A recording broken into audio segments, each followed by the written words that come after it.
When you think about where you live, what do you think? Is it a big capital city, a large town, or a tiny village? It's remarkable to think that 6 out of every 10 people in the world are expected to live in urban areas by 2030, and there will be a lot more people then too. The experts call this urbanization, the gradual increase in the proportion of people living in urban areas. So the thing about urbanization is that we've sort of been led to think of it as a bad thing. And it's true that cities take up approximately 2% of total land, yet they consume 60% of global energy. They are also responsible for 70% of greenhouse gas emissions and contribute to 70% of global waste. Yuck. Throughout modern history, urbanization has been a major driver of development and poverty reduction. But it all happened a bit quickly, and we didn't really get control of it, allowing cities and towns to spread in a sort of random way, and that has come with huge challenges. This is called urban sprawl, by the way. We really need to change the way cities and human settlements are planned, developed, governed, and managed. Otherwise, it's all going to get a bit out of hand. UN Habitat is the United Nations agency that deals with human settlements.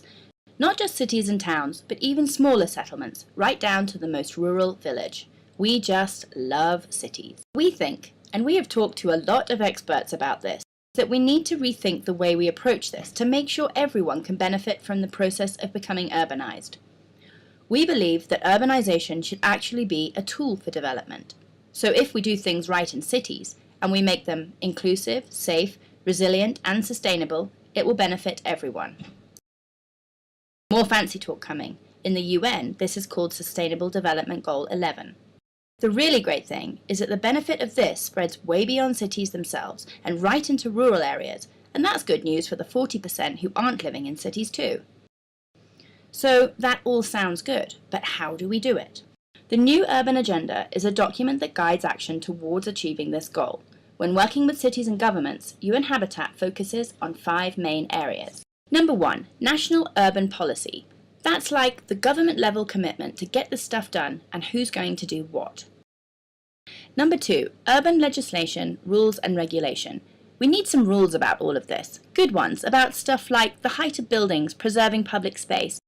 Number 3, Urban Planning and Design. We should be aiming for somewhere between 30 and 50% of land designated to public space.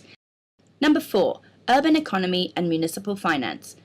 A city must collect revenue for good local infrastructure and to provide economic opportunities. Number 5, Local Physical Implementation. Cities will always grow. Retrofitting is a lot more difficult and expensive than planning in advance. We already live in an urban world. Let's make it a better one for everyone.